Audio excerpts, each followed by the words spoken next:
Malambot ang mga dibdib, ang madilim na pag-iisip ay naging mas madilim pa. Kung gusto niyang tulungan ko siya, tiyak na hindi ko tatanggihan. Kaya bakit hindi na lang noon lumitaw, ang purong bahagi ng kanyang puso na parang sinuntok? Ang madilim na bahagi at sinabihan na, anong iniisip mo? Maging seryoso ka. Naalala ng purong bahagi ng kanyang puso, nagising si Jing Yang na seryoso ang mukha at tinanong, Ate Zook Ian, parang hindi maganda ang mood mo, kalmeyan mo muna ang sarili mo. Bakit ako? Hindi naman tayo ganoon kalapit, di ba? Patuloy na niyayakap siya ng mahigpit, malambing na sumagot si Lin Zak Ian, ayos lang ang mood ko, matagal ko nang pinag-isipan ito. At gusto ko pang mag-iwan ng isang bagay bago ako mamatay, ang aking pagkabirhen sa iyo. Tumingala siya sa kanya na may taos pusong mga mata at ipinaliwanag, ikaw lang ang lalaking humawak sa akin kaya, maaari ko lang hilingin na panagutan mo ito. Nang marinig ito, agad na naalala ni Zheng Yang ang pagkakataong nawalan ng malay si Lin Zuk Ian at inakay niya ito papunta sa upuan, at dahil doon ay napangiti siya ng awkward, huwag mong sabihing hindi ka pa nagde-date hanggang ngayon, parang pinapraning mo ako. Naisip niya sa sarili niya sa sitwasyong iyon, ano pa ang magagawa ko? Pagkatapos ng lahat, hindi ko naman kayang panoorin kang mahulog. Pero si Lin Zuk Ian ay hindi pa rin nagmamalasakit. Hubad na siya at sinabi ang mga salitang iyon, pinabayaan ang lahat at inialok ang kanyang unang halik. Pagkatapos ng lahat, isang beses lang naman siya makakapagpanggap, di ba? Nang akala niya ay magsisimula na ang halikan, biglang tumunog ang kanyang telepono. Pansamantalang inalis ang isyu ng pagiging malapit, pumunta siya sa tabi ng kama at sinagot ang telepono. Pagsagot niya, may tao sa kabilang linya. Nagmamadaling inihayag, Ate Zook Ian, may warrant of arrest, kumikilos na sila, may paparating na huhuli sa'yo, tumakbo ka na mabilis. Nang marinig ang impormasyon na tinawagan siya, agad na ibinaba ni Lin Zook Ian ang telepono, napalitan ng takot at pag-aalala na malinaw sa kanyang mukha. Nakatayo ng tahimik si Jing Yang, pinagmamasdan ang kanyang ekspresyon, bahagyang nahulaan ang sitwasyon, natatakot na madadamay dahil sa kanya. Nag-aalala, umiwas si Lin Zuk Ian at sinabi, dapat umalis ka na agad, pinapalitan ko siya. Calmly, na sinabi ni Jing Yang, alam ko ang tungkol sa iyong sakit, alam ko rin ang tungkol sa generic na gamot at maaari ko ring hulaan kung ano ang nangyayari sa iyo. Sabi niya ng seryoso habang agad na pinapak ang kanyang mga gamit. Sumunod ka sa akin. Pagkalipas ng ilang sandali, dinala niya si Lin Zuk Ian sa parking garage. Agad na tinawagan ni Jing Yang si Mu Shang. Agad na pinatay ni Mu Shang ang lahat ng kamera ng Shi Weiteng apartment complex sa panig na ito. Pagkatanggap ng mga tagubilin mula sa kanyang boss, agad na ginawa ni Mu Shang ang iniutos. Habang nakaupo sa kotse, patuloy na nag-aalala si Lin Zuk Ian para kay Jing Yang at nagsalita, hindi ka ba? Takot bang mapahamak? Jing Yang ay tumango ng tapat na sumagot, hindi ako natatakot. Binago ni Lin Zuk Ian ang tanong, saan mo ako dadalhin? Jing Yang sumagot ng maikli, sa bahay ko. Nang marinig ito, si Lin Zuk Ian ay bahagyang nagulat, hindi ba't nakatira ka kasama si Paula? Nagbiro si Jing Yang, ano ang plano mong ipaliwanag sa kanya tungkol sa nangyari kanina? Si Lin Zuk Ian ay nahihiyang sumagot, ang boses ay nanginginig, hindi ko masabi. Biglang tahimik ang atmosfera, seryosong tinanong ni Jing Yang, sabihin mo, ano ang ibig mong sabihin sa sinasabi mong inaayos mo? Mga bagay, Lin Zuk Ian ay ipinaliwanag sa mababang boses, lumalala na ang aking kondisyon, mayroon na lang akong 1 taon. Bukod dito, kahit na ang gamot ay kaya pa akong panatilihin, ang aking katawan ay lalong humihina. Sa loob ng ilang buwan, kailangan ko na lang humiga sa kama, pinapahaba ang aking buhay gamit ang mga makina. Ayoko niyan. Nang marinig ang kanyang malungkot na mga salita, biglang ngumiti si Jing Yang, ang kanyang mga salita ay medyo may pang-asar ngunit may dalang pampatibay loob. Dahil dito gusto mo akong lokohin na makipagtalik sa iyo. Napakahina mo naman. Nang marinig ito, si Lin Zuk Ian ay walang masabi. Ang mga mata ni Jingyang ay biglang naging matatag, seryoso niyang ipagpatuloy, huwag mag-alala. Nakatulong ka na sa napakaraming pasyente at nakagawa ng napakaraming mabuting gawa, hindi ka papayagang mamatay ng langit. Si Lin Zuqian ay humigpit ang yakap sa kanyang sarili. Ang boses niya ay malungkot ngunit may kaunting pag-asa, sana nga. Ilang sandali pa, ang langit ay dumilim sa bagong tahanan ni Xu Zhengyang. Sa sandaling yon, dinala din niya si Lin Zuqian dito. Pagbukas ng pinto, bago pa man maipailaw ang mga ilaw, biglang lumitaw si Paula, isang kamay hawak ang kutsilyo, isang kamay hawak ang mansanas, na nagpatakot sa dalawa.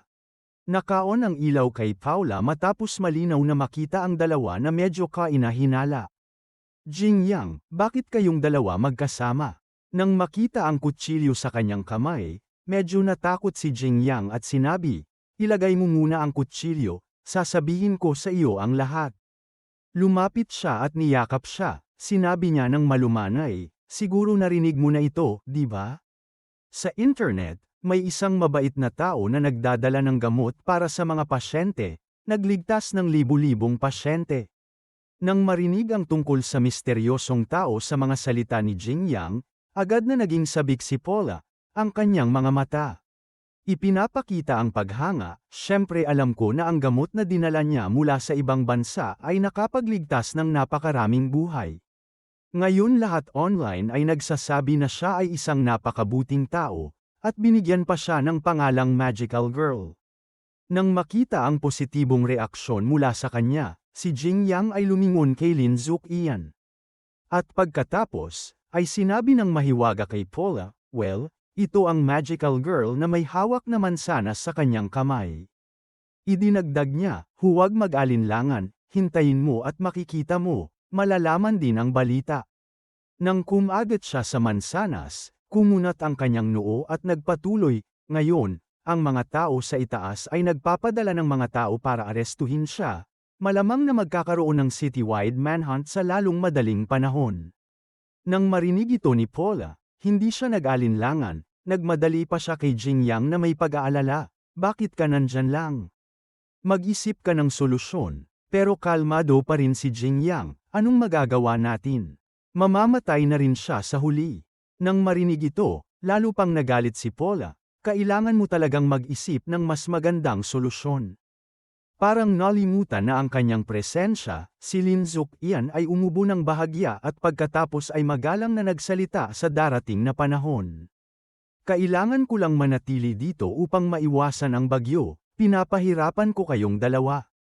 Tumakbo si Paula upang mahigpit na hawakan ang kanyang kamay at emosyonal na sinabi, Pangulong Lin, maaari kang manatili dito hanggat gusto mo. Ayos lang, ikaw ay isang bayani. Ayos lang, dinala ka dito ni Jingyang, tiyak na may paraan siya upang tulungan ka. Lumakad si Jingyang upang buksan ang TV at nagsalita. Pinapaalala na ang bagay na ito ay malamang na hindi magkakaroon ng resulta sa loob ng isang araw o dalawa, kailangan nating maghanda para sa pangmatagalang. Sa darating na panahon, kailangan mong makasama si Paula sa lahat ng oras, manatili dito sa gabi rin. Nang marinig ito, nagtanong si Paula sa pagkalito, manatili ka sa akin sa araw din pero kailangan ko pa ring pumunta sa restoran para bantayan ito. Kung pupunta rin doon si President Lin, makikilala ba siya? Sumagot si Jingyang, bobo ka, syempre kailangan nating magpanggap ngayong gabi. Matulog ka ng maayos at bukas ng umaga, pupunta tayo sa hiking hotel. Sa sandaling ito sa TV screen, ang larawan ni Lin Zuqian ay inihayag kasama ang anunsyo ng antas ng warrant of arrest mula sa Ministry of Public Security. Humarap si Paula at nagtanong pa rin ng may pagdududa, Jingyang, may paraan ka ba talaga? Nang marinig ito, nagalit si Jingyang, ano, hindi ka ba nagtitiwala sa iyong lalaki? Magpakakampante ka, bukas ipapakita ko sa iyo ang aking lihim na sandata. Kinabukasan, matapos i-anunsyo ang arrest warrant para kay Lin Zuqian, maraming tao na itinuturing siyang bayani ang pumunta sa presinto ng pulisya upang magprotesta, kanselahin ang arrest warrant, at palayain ang babaeng mahiwagang nagmamakaawa ako sa iyo, pakiusap, huwag mo siyang ipahuli. May CSL din siya at patuloy pa ring nagdadala ng gamot para sa amin. Ito ay nag-iipon ng kabutihan. Lumuhad ako sa iyo. Ang mga tao ring ito ay may mga karatula na may maraming linya ng teksto tulad ng babaeng bodhisattva, babaeng bayani. Patuloy silang sumisigaw sa labas, bakit mo siya inaaresto? Nakapagligtas na siya ng napakaraming tao. Siya ay isang babaeng bodhisattva. Ang tunay na gamot ay nagpalubog sa akin sa utang. Kung wala siya, maghihintay na lang akong mamatay. Alisin mo ang warrant of arrest. Ay protesta ang pag-aresto sa mahiwagang babae. Magprotesta sa isang hotel. Balita nang makita ang maraming tao na tumindig upang protektahan si Lin Zokian ay masayang inanunsyo, Sister Zokian kahapon pagkatapos, ilabas ang warrant of arrest para sa iyo.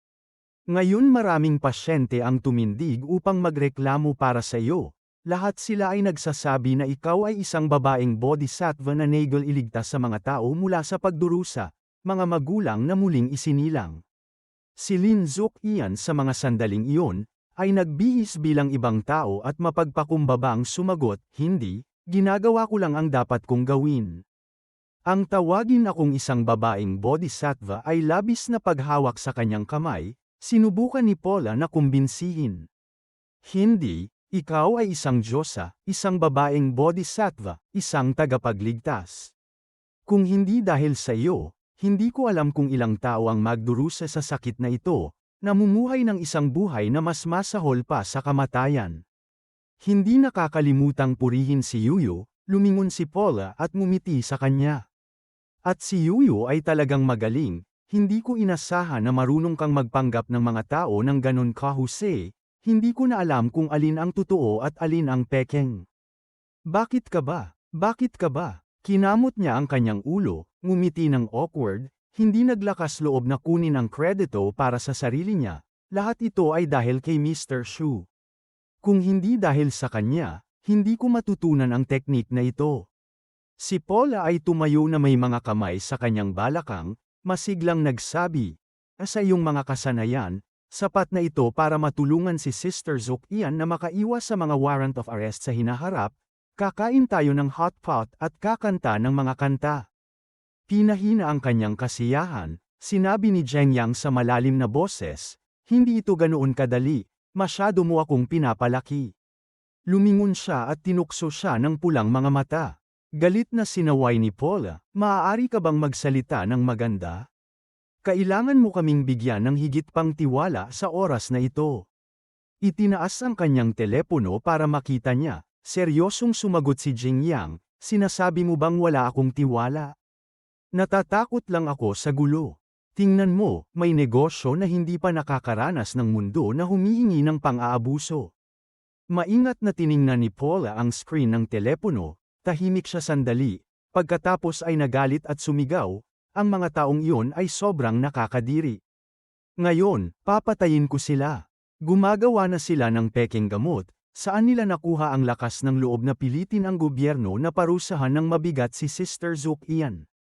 Para mapigilan ang batang babae na kumilos ng padalos-dalos, mabilis na niyakap siya ni Zheng Yan at pinigilan siya, sige na, kalma ka lang.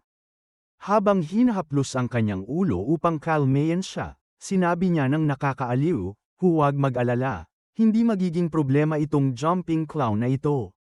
Idinagdag niya, bukod pa rito, mayroon pa tayong utang na dapat bayaran sa kanila, at sa pagkakataong ito, kailangan na natin silang patayin. Naunawaan ni Paula ang kanyang ibig sabihin at agad na sumagot, ang tungkol ba ito sa Nuyang Foundation, tama ba? Jing Yang tumango, tama ka, paliwanag niya. Noong nag-donate kami sa Nuyang Foundation, hinati-hati namin ang 200 NDT na donasyon sa iba't ibang bahagi kung saan 50 NDT ang napunta sa Sunland Pharmaceutical Company. Noong panahong yun, abala ako sa pag-aasikaso. Kasama ang Nuyang Foundation at One Group kaya pansamantala ko silang pinatawad, hindi ko inasahan na mag-aalok sila sa pinto nang marinig ang kwento ng dalawa. Si Zokian ay humakbang pasulong na may pagdududa at nagtanong, noong panahong iyon, nang niloloko ng Nuyang Foundation ang Sunland Pharmaceutical Company, nakilahok din ba sila? Pagbanggit sa bagay na iyon, hindi masayang tumingin si Paula at sumagot, hindi lang sila nakilahok, kundi sinasabi pa nilang nag-donate sila ng 50 NDT, akala nila sa kanila ang perang iyon. Kung hindi sila tumakas noon, sinipa ko na sana ang mga ulo nila. Nakita na ang batang babae ay may sama ng loob pa rin tungkol sa bagay na iyon. Lumapit si Jingyang at pinisil ang kanyang pisngi. Ayos lang, hindi ka ba nagdusa ng anumang pagkalugi sa huli? Nakita ang kahulugan sa kanyang mga salita. Itinulak ni Paula ang kanyang kamay palayo at tinanong, plano mo bang sabihin na ako'y isang tanga na may malas ng isang tanga na lahat? Madaling malulutas. Ngumiti si Jingyang ng maliwanag, tama iyan. Ang isang Hangul ay may swerte ng isang Hangul pero ang mga Hangul na tanging alam lang ay ang kumuha ng kredito ay wala nito. Bukod dito, balang araw ay itutulak nila ang kanilang sarili sa isang patibong. Ang eksena ay lumipat sa restaurant na kumain para pamayat, sa sandaling ito maraming mamamahayag ang nagtitipon sa harap ng pinto nang makita si Jingyang na lumabas. Sumigaw ang isang mamamahayag ng malakas, nandito na si Mr. Su. Kaagad pagkatapos nilang hawakan ang mga kamera at mikropono, nagmadali silang lumapit kay Jingyang na parang mga gutom na limatik, nagtatanong ng nagmamadali, Mr. Su, alam mo ba ang arrest warrant na inihayag kahapon? Kilala mo ba si Lin Zuk Ian? Mr. Su, iyong dating kaklase, si Lin Zuk Ian. Inaamin mo ba na kilala mo ang taong ito? Napapaligiran ng mga kamera at mikropono, hindi masayang sumagot si Jingyang, hindi ko kilala ang taong ito, huwag mo akong tanungin kung may relasyon ako sa kanya. Itinaas niya ang kanyang kilay habang iniisip, tama nga, pagdating ng aksidente kay Lin Zuk Ian, naamoy agad ng media at dumating dito. Naalala niya ang unang beses na nakita niya siya sa gym, nag-iisip, sa panlabas. Kami ni Lin Zuk Ian ay nagkita lang minsan. Nandito lang ang mga media para makisawsaw sa kasikatan ng sikat na may-ari ng restoran.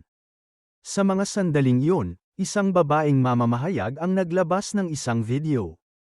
At nagbago ng tanong Mershu, ako ay mula sa Shapsin Media, hindi ko na po tatanungin ang tungkol sa Lin Zuk Ian na usapin, nais ko lang sanang malaman ang inyong opinyon tungkol sa nilalaman ng video na ito.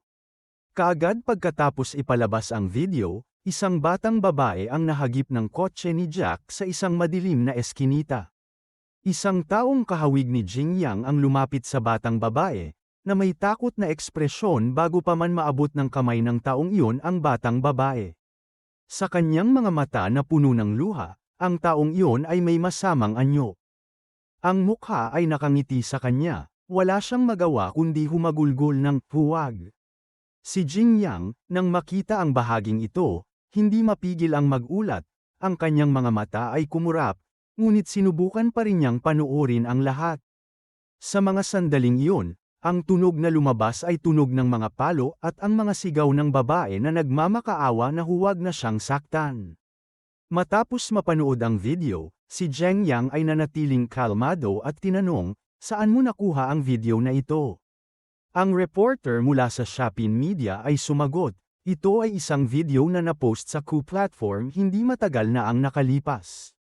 Naalis ito sa loob lamang ng ilang minuto ang batang babae sa video, ang siyang nasaktan ng senior manager ng Jan Group. Pagkatapos noon, tinulungan mo siya pero ang gusto kong itanong ay ikaw ba ang lalaki sa video? Ibinigay muli ni Jingyang ang telepono sa kanya nang napakakalmado bago ang tanong na iyon. Tahimik siyang nagsalita, hindi ko naman kailangang sagutin ang tanong mo, at kailangan ko pa ring magpasalamat sa iyo sa paglalantad ng masamang balak na Sir-on at I-frame ako sa harap ng maraming tao. Pumihit siya papasok at habang naglalakad ay idinagdag niya, tungkol sa bagay na ito. Agad kong iuulat ito sa pulisya para sa tamang paghawak. Kasabay nito, tinitiyak ko sa lahat na, huminto siya sandali. Ang tono niya ay lumalim at binigyang diin niya. Tiyak na susundan ko ang usaping ito hanggang sa dulo. Ibabalik ko ang aking kawalang sala kaagad sa araw na iyon pagkatapos kumalat ang video at panayam ni Jingyang mula sa loob ng bahay hanggang sa labas ng eskinita. Mula sa lungsod hanggang sa kanayunan, nagkaroon ng mga talakayan sa lahat ng dako. Hindi ba ang lalaking nasa video ang may-ari ng restaurant na pampapayat? Ang katawan at hairstyle ay eksaktong pareho. Dapat, maging siya man, kung hindi siya, bakit hindi pa siya lumalabas para magpaliwanag sa loob ng maraming araw? Hayop, hindi ko inasahan na tutulungan niya ang babaeng iyon sa baluktot na plano na ito. Talagang mabaho siya. Dapat natin siyang parusahan sa Sunland Pharmaceutical Company. Lin Henfing, matapos makita ang balita tungkol kay Jing Yang, tumayo siya sa harap ng kanyang pinsan at pinuri siya ng labis. Pinsan, talagang mataas ang antas ng plano mo. Ang kalbo sa tabi niya ay sumang-ayon din sa papuri. Tama, talagang pinakamagaling ang pinsan. Ang script ay lumilipad. Naalala ang huling beses na kinailangan niyang tiisin. Pagpapahiya dahil kay Jing Yang, si Lin Zhenfeng ay nagsabi ng may pasasalamat, pinsan, sa pagkakataong ito, pinaghigantihan mo kami. Hindi namin alam kung paano ka pasasalamatan, patuloy ng kalbo sa tabi niya, pinsan, ang hakbang mong ito ay sobrang galing. Dapat ay nagkaroon ng sakit ng ulo si Jing Yang dahil sa mga netizens, tama ba? Ang pinsang pinapalakpakan ng dalawa kanina ay si Lin Jian, ang CEO ng Sunland Pharmaceutical. Siya ay tahimik na nagsabi, ang mga tao sa internet ay walang kakayahang makilala ang tunay sa peke, alam lang nilang makisali at makisawsaw. Ang saya ngunit, kapag nagtipon-tipon sila magiging marahas na grupo na kayang gawing buto ang target. Sa sandaling ito, si Lin Jian ay nakikipag-usap din kay Wu Fan sa pamamagitan ng laptop. Hindi nakalimutan ni Lin Jian ang kanyang mga pagsisikap at agad na binanggit, dahil ito sa tulong ni Young Master Wu Fan, kung hindi mo pa nahanap ang isang aktor na kamukha ni Exo Zhen Yang, hindi magiging madali ang pagpapatupad ng planong ito. Tumawa ng malakas si Wu Qifan, dahil sa mga kahangahangang pamamaraan ni Young Master Lin, maituturing na si Xu Jiangyang ay ganap na nadiskaril hanggang ngayon walang galaw si Lin Jian, ay ngumiti siya nagbigay siya ng bagong plano. Sa pagkakataong ito, gusto kong gamitin ang pagkakakilanlan ng Sunland Pharmaceutical, upang ipahayag na pinipilit siyang lumabas at magpaliwanag. Si Wu Qifan ay umusli rin ang kanyang mga labi na parang tumatawa pabalik. Okay, sa oras na yon, lihim naming bibigyan siya ng pressure na mamatay ng walang libingan. Sa oras na yon tiyak na personal kong makikita siya, at makikita siyang nadiskaril. Ang eksena ay lumipat sa pamilya Zhao sa sandaling ito, si Zhao ay pinupuri ang kanyang anak na babae sa kalangitan, karapat-dapat na maging aking anak na babae. Ang trick ng pagpapalit ng mga bulaklak, at paggraft ng mga puno ay nagdulot ng pagtutol ng Wu Group kay Xu Jingyang. Ngayon na ang Sunland Pharmaceutical ay nakipag-alyansa sa Wu Group na patuloy na pinapahirapan si Xu Jingyang, wala na siyang paraan para makatakas pa. Ang taong nasa likod ng lahat ng ito, sa sandaling ito ay tahimik na nakaupo at nag-aalaga ng kanyang mga kuko na walang emosyon sa kanyang mukha. Si Jia Shan ay kalmadong nagsalita bago si Wu Qifan ay palaging nasa kawalan ng pabor dahil kay Xu Jingyang na nawalan ng mukha. Sa pagkakataong ito malamang nalihim siyang naglaro ng mga trick. Nakipagsabuatan sa Sunland Pharmaceutical para supulan si Xu Jingyang, hindi ko inasahan na gagamit siya ng mga bata at walang kwentang taktika tulad ng paninirang puri at pagsisinungaling. Kahit na talagang bata ito, kapaki-pakinabang pa rin ito, panuorin na lang natin ang palabas. Nang sandaling iyon, biglang pumasok si Jie Yiming at nagulat, Dad, Ate, kanina lang nag-post si Su Zhenyang ng balita na gusto niyang tugunan ito sa publiko bukas. Pagkarinig nito, hindi nagpakita ng pagkaabalang si Zhou Xiao, sinabi lang niya ng walang pakialam, napakabuti, tingnan natin kung paano siya tutugan sa pagkakataong ito. Panahon na rin para lumabas ang Guardian Sword. Sa press conference, puno ng mga mamamahayag at tsismoso ang mga upuan habang nag-uusap sila sa tabi. May isang tao ang nagtanong, narinig mo ba ang anuman? Mukhang nagpunta ang kaugnay na departamento kay Xu Jingyang kahapon, ano ang silbi ng salita ng iba? Isang babaeng mamamahayag ang sinabi sa katabi niya na ilang salita lang ang tinanong nila at hindi pumayag.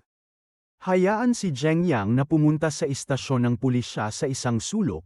Isang babaeng YouTuber ang lumingon sa taong nasa kanan at nagtanong, Bakit nagpunta ang media sa pamilya ng babae? Ang TikToker sa tabi niya ay sumagot, pumunta ako para hanapin siya pero pinrotektahan ng kanilang pamilya. Ang aking privacy at tumangging magpa-interview. Nakaupo sa tabi niya, bahagyang umangat ang mga labi ni Lingi na tila lihim na ipinagmamalaki ang sarili, habang si Zayo Shion ay lumapit sa kanya na namumula ang buong mukha. Ngunit, patuloy pa rin sa pakikipag-usap. Si Lingi ay bahagyang ngumiti at sinabi ni Sean, hindi ko inasahan na si Miss Lin. Mula sa Sunland Pharmaceutical ay personal na lalapit dahil sa isang may-ari ng restoran. Linji ay nagbiro, gayon din si Miss Zhao ay nagdulot ng maraming problema dahil sa may-ari ng restoran. Tumingin siya kay Josh Xian na may pagkalito at tinanong, curious ako kung bakit nahuli ng ganitong tao ang iyong atensyon. Si Zhao ay bahagyang nagkunot ng noo at bahagyang umismed, sumagot sa kanya na kapag pinatay mo si Xu Jingyang, marahil ay sasabihin ko sa iyo. Sa sandaling yun, si Xu Jingyang ay lumitaw sa madla, nagdulot ng kaguluhan. Si Xu Jingyang ay mabilis na dumating. Ang kamera at huwag palampasin ang anumang detalye, kahit na ang pinakamaliit. Na nakaupo sa harapang hilera at malinaw na nakita ang estilo ni Jingyang, medyo nagulat si Xiao Xian, mukhang kalmado siya habang, si Lin ay bahagyang ngumiti at nagkunwaring walang nagbago, gusto niyang mag-aral sa ibang bansa ng ilang taon, sa kanyang isip at ang mga natutunan at nakita niya ay isang uri ng mababang uri ng mga tao, na hindi alam kung saan lalabas, at magkakabit na hindi maisip ng mga probinsyanong hindi makaalis sa bansa. Sa press conference, isang babaeng mamahayag ang tumayo at nagtanong, pumayag ka bang maglaro ng mga video online para sa pahayag ng balita ngayon? Nakatayo sa pinakamataas na podium, tumango siya at sinabi, oo. Pero bago sumagot sa kanyang mga tanong, inabot niya ang taong nakatayo sa tabi niya at ipinakilala. Sa tingin ko, lahat ay alam na. Ang lumitaw ay isang lalaking nagngangalang Zi Changjian na may mga peklat sa kanyang mukha na tinaguri ang makatarungan, at mahigpit na Deputy Director ng Shandai Public Security Bureau. Nagpatuloy si Jingyang, sinusunod niya ang isang ideal na higit pa sa langit, at ang kanyang kapangyarihan at kayamanan ay mahirap gimbalan. Pagkakita sa kanya, lahat ay nagulat at sinabi, dumating si Deputy Director Zia upang suportahan si Xu Jinyang, si Xu Jinyang ba ay maling inaakusahan. Pagkatapos ipakilala si Zi Chang'an, humarap si Jingyang at nagsalita, magandang araw sa lahat. Ako si Zi Chang'an, Deputy Director ng Public Security Bureau ng Sante City. Narito ako ngayon upang ipaliwanag ang isang bagay. Sa pamamagitan ng masusing investigasyon, nakumpirma namin na ang insidente ng pag-atake sa isang babaeng estudyante ng mataas na paaralan na kumakalat online. Ay isang napakasamang gawa ng paninirang puri. Tinitiyak ko sa inyo na kahit sino pa man ang nasa likod ng malupit na insidenteng ito, mahuhuli ko sila. Sino man ito, para sa biglaan at matinding parusa sa hitsura at pananalita ni Zi Chang'an, nagbago ang mukha ni Lin Jie, halatang nag-aalala. Si Joshon ay tila kalmado sa ibabaw ngunit may kaunting kalituhan sa kanyang puso. Nang lumingon si Jingyang pagkatapos magsalita ni Zi Chang'an, nagpalitan sila ng ilang salita. Umalis si Zi Chang'an, at habang tinitingnan ang kanyang likuran, hindi napigilan ni Jingyang na magbuntong hininga na siya nga. Ang Deputy Director na gumamit ng palayaw na integridad, upang gawin ang mga bagay sa isang matigas at malalakas na tono. Pagkatapos magsalita, umalis siya ng hindi nagtagal. Isang manugang sa lahat, pagkatapos ay nagsalita siya ng personal, muli tungkol sa insidente ng pagkapinsala sa batang babae kanina lamang. Nilinaw na ni Deputy Director Xiao Chandran ang aking pangalan, tungkol sa kinaroroonan. Ipinahayag din ni Director Xiao ang pag-asa na pagtitiwalaan ng lahat ang saloobin ng puwersa ng pulisya. Ngayon, ang pinakakapanapanabik na bahagi para sa araw na ito. Bago iyon, nais kong ipakilala si Mr. JYN mula sa Drug Analysis Center ng Yanjing University, na ipinakilala ni Jingyang upang magbigay ng talumpati. Ako si Ginoong JYN, hawak ko ang mga ulat ng inspeksyon ng 3 droga mula sa 3 magkaibang awtoridad, Ang biglang nagbago ng direksyon ang mga mamamahayag na naroroon, ay muling nabahala. Sa isang kaguluhan at ang babaeng mamamahayag ay humawak ng telepono at nagtanong, anong nangyayari, bakit kailangan nating banggitin ang inspeksyon ng droga? Ang taong katabi niya ay mukhang naguguluhan din, hindi ba ang press conference ngayon ay para linawin ang usapin ng pambubuli sa mga babae? Sumagot ang tao mula sa ibaba. Jin noon ay mahina kong itinulak ang kanyang salamin, at diretsyong tinukoy ang punto una. Nais kong ipahayag ang aking pasasalamat kay Mr. Shu. Nakasalukuyang nagtatayo ng pondo, para sa medikal na budget para sa Santay City upang pumili ng isang kooperatibong tagagawa. Sinubukan namin ang isang bahagi ng mga gamot ngunit natagpuan ang ilang napaka-nakakainis na mga katotohanan tungkol dito. Itinaas niya ng mataas ang ulat, at malakas na ipinasa ang pagsusuri ng mga gamot na inosine tablets na ginawa ng isang tiyak na kumpanya ng parmasyutiko.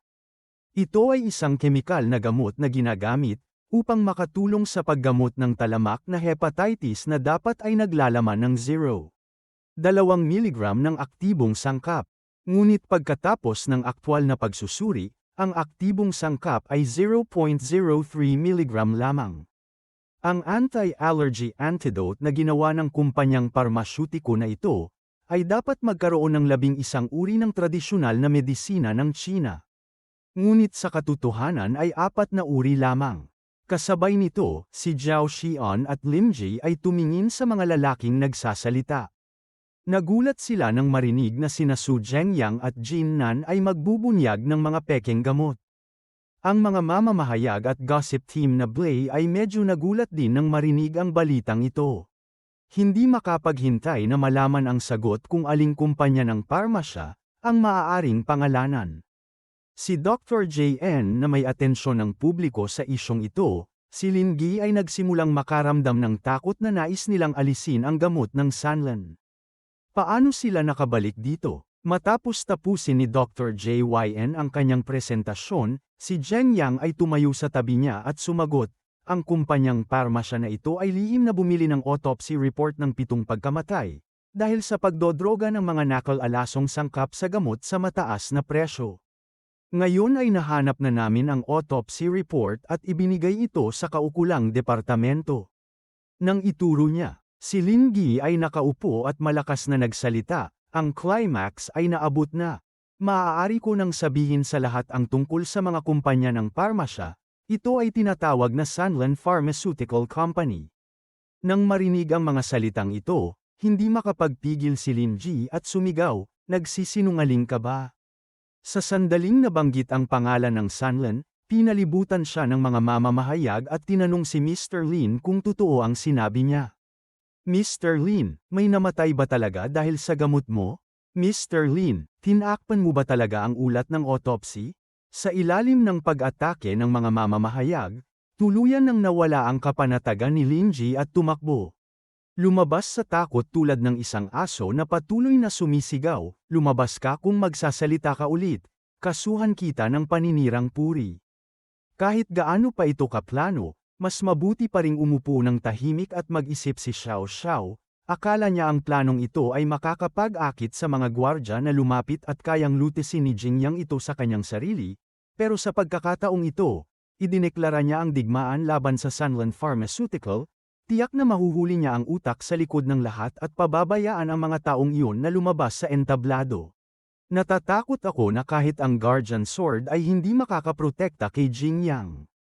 Pagkatapos ng ilang sandali, pagkatapos ng press conference, nagtapos, si Jingyang nang makatagpo siya kay Zhonglin sa parking lot, humakbang siya pasulong at sinabi, ipinangako mo na ang katotohanan ay nagpapatunay na mali ako tungkol sa Warm Sun Foundation.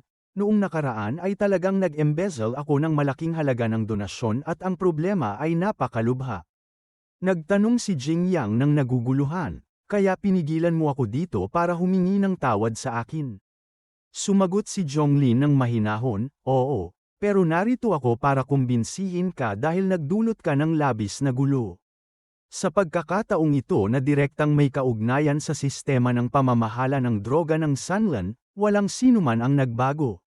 na ito ng maraming taon kaya may dahilan para makinig sa kanya. Naunawaan ni Jingyang ang problema, hindi lang niya inasahan na lalapit siya sa akin ngayon na may mabuting intensyon. Lumapit siya at nagtanong, mukhang may alam kang impormasyon, maaari mo bang ibahagi ito? Bahagyang nagkunot ang noo ni Jonglin at sinabi sa seryosong tono, maaari ko lamang ipayo sa iyo na hawakan ang bagay na ito ng maingat, huwag magmadali o magpakamabilis. Jingyang lumingon at sinabi, salamat sa paalala mo pero maaari akong atakihin mula kahit saan, maging sa mall, sa karangalan, o sa batas, handa akong harapin ang alinman. Lumiko siya at tiningnan siya ng malamig, sinabi, hindi lang ako gustong hawakan sila kundi gusto ko rin silang patayin. Kinabukasan ng umaga, tinitingnan ni Jingyang ang tanawin sa harap ng kanyang bahay nang biglang huminto ang isang itim na kotse sa harap niya. Sinabi ng tao sa loob ng kotse, si Su Jingyang ba ito? Sa susunod na sandali, may isa pang lumapit sa kanya na may nakakatakot na tingin. Mukha, may gusto kang makita at sumama sa amin. Hindi umatras si Jingyang, bahagyang ngumiti siya at naisip sa sarili, tama nga, hindi mapigilan ng mga tao sa likod. Pagkatapos magsalita ng taong iyon, mas maraming tao ang pumalibot kay Jingyang na parang nagbabanta, itinaas ng tao ang boses at inutusan, sumakay ka sa sasakyan. Jingyang, na ang mukha ay nananatiling kalmado, nagtanong sa isang hamong tono, paano kung tumanggi ako? Nang marinig yun, isang lalaking nakatayo sa likuran niya na hindi masaya, ay inilagay ang kanyang kamay sa balikat niya at sinabihan siyang umalis. Nang sabihin sa kanya kung ano ang kanyang sinasabi, kasing hindi masaya niya, agad na tumugon si Jingyang. Bahagyang inikat niya ang kanyang katawan, ang kanang kamay ay humawak sa kaliwang kamay, at naglabas ng isang palm strike. Nagpanik ang lalaki, walang oras upang tumugon, agad na nahulog ang kanyang katawan, tumama ang kanyang ulo sa lupa ng malakas. Piniga niya ng mahigpit ang kanyang mga kamao, galit ang mukha, at sumigaw, sumpa, ayaw kong magkaroon ng. Tingnan ang mga mukha ng ibang tao, ang pinakatandaan mo ba yun? Sinabi na ang isang suntok na may malakas na puwersa ay ibinagsak niya ng matindi. Ang suntok na iyon ay isang babala lamang at hindi talaga tinamaan ang lalaki. Pero halos napaihi siya sa kanyang pantalon, nakatingin ng maluwang ang mga mata sa lupa at umiiyak sa kanyang puso. Isang suntok lang at nabasag ang semento, tao ba talaga itong batang ito? Nakita niyang binubugbog ang kanyang kasama. Ang lalaki kanina ay nagulat at sumigaw ng malakas. Bata, talagang naglakas loob kang lumaban. Hinihingi mo ang iyong kamatayan? Sabi niya na siya. Kinuyam ang kanyang mga kamao na parang handang sumugod, at makipag-inova kay Jingyang, nang biglang may boses na narinig mula sa loob ng sasakyan. Huminto siya sa likurang bahagi ng sasakyan, binaba ang bintana at nakita ang isang lalaking may malungkot na mukha sa loob. Ang taong ito ay isang Sanjing. Nakita ang kilos ni Jingyang kanina. Naramdaman niyang hindi ito basta-basta kaya mahinahong nagpaalala, binata, napaka-arogante mo, pero may mga tao na hindi mo kayang galawin.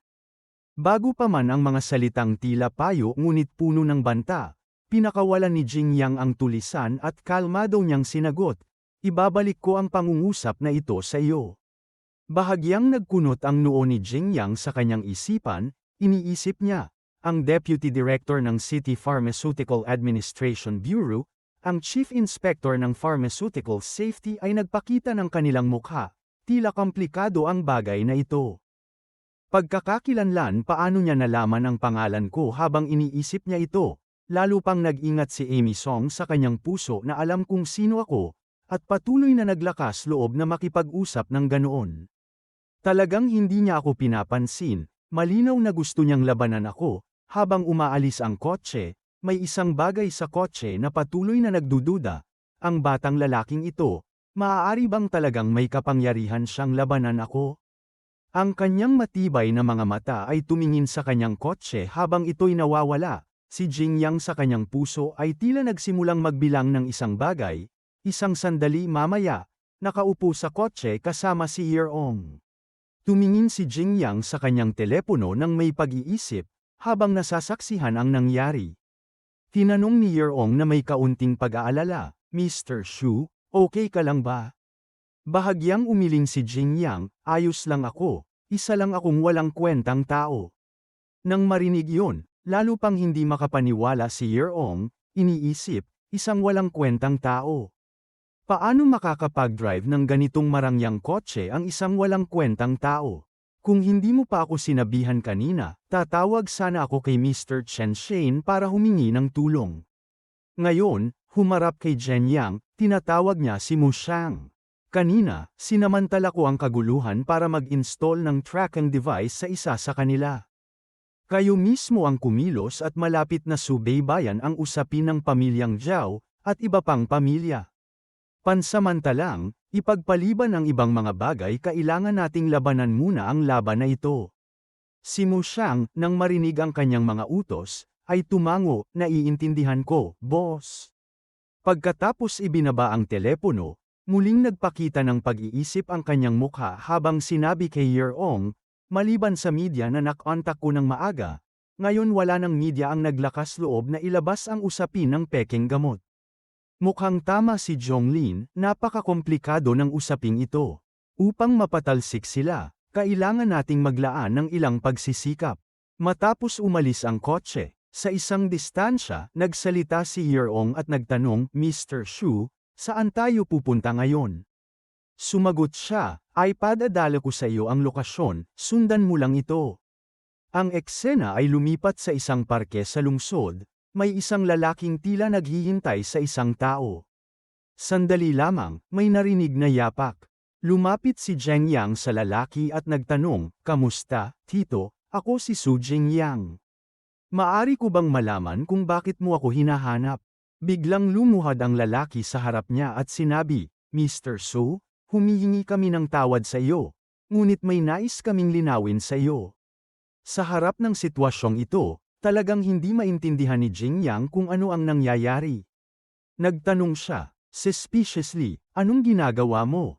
Ang mukha ng lalaki ay nagpakita ng pagsisisi, at nagsalita siya upang ipaliwanag, ako ang ama ni Xiao, sinabi mo Xiao ikaw ang tagapagligtas ng aking pamilya, hindi pa namin ito nababayaran.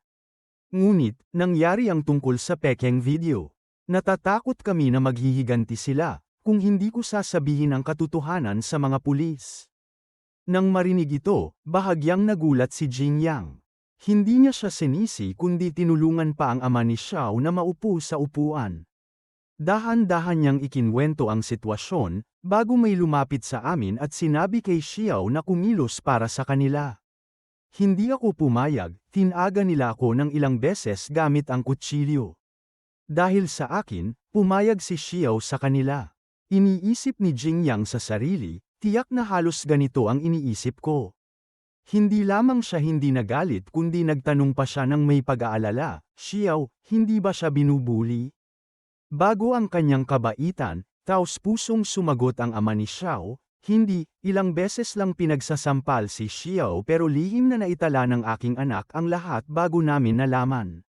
Pagkatapos noon, sinabi sa akin ng babae, binigyan nila kami ng banta na papatayin ang buong pamilya ko. Gusto ko lang protektahan ang pamilya ko pero ngayon hindi na namin kayang ipasa ito sa pulis. Hindi namin alam kung sino ang mapagkakatiwalaan kaya sa iyo na lang namin ito maipapasa. Tumingin sa recording na ibinigay ng tiyuhin, si Jing Yang ay sandaling napatigil sa kanyang isipan, tila may mga plano na naman siya. Pagbalik sa kanyang bahay, humiga siya sa upuan, nakikinig sa recording at hindi napigil ang huminga ng malalim. Hindi ko inasahan na ang batang si Xiao ay napakamatalino, alam pa talagang mag-record. Ngayon, natanggap na rin ni Deputy Director Xiao Shagran ang recording. Ang mga naglaro ng laro ng paninirang puri ay malamang na hindi na magkakaroon ng maraming araw ng kapayapaan. Gayunpaman, baka alam na ngayon ng aking anak na si Sun Ying, ang tungkol sa recording.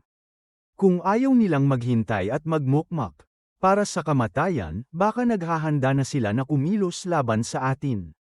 Nang mga sandaling iyon, lumapit sina Paula at Lin Zuqian na may pagdududa at nagtanong, Jing Yang, hindi ka ba lumabas kanina?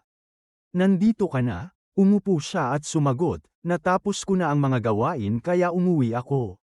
Lumingon siya kay Lin Zukian at nagtanong ng may pag-aalala, Sister Zukian, kumusta ang kalusugan mo nitong mga nakaraang araw?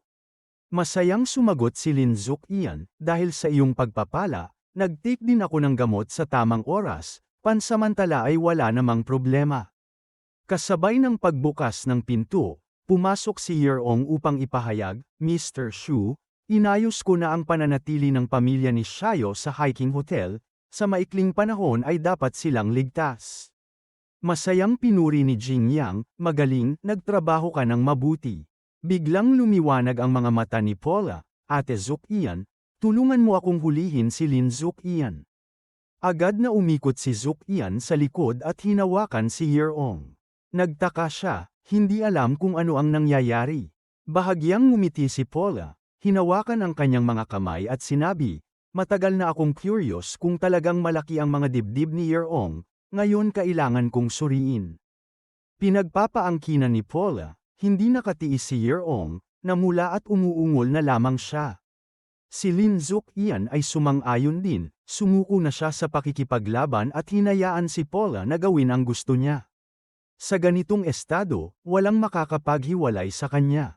Sa harap ng eksena ng paghipo sa mga dibdib ng mga babae, si Jing Yang ay tanging napabuntong hininga na lamang.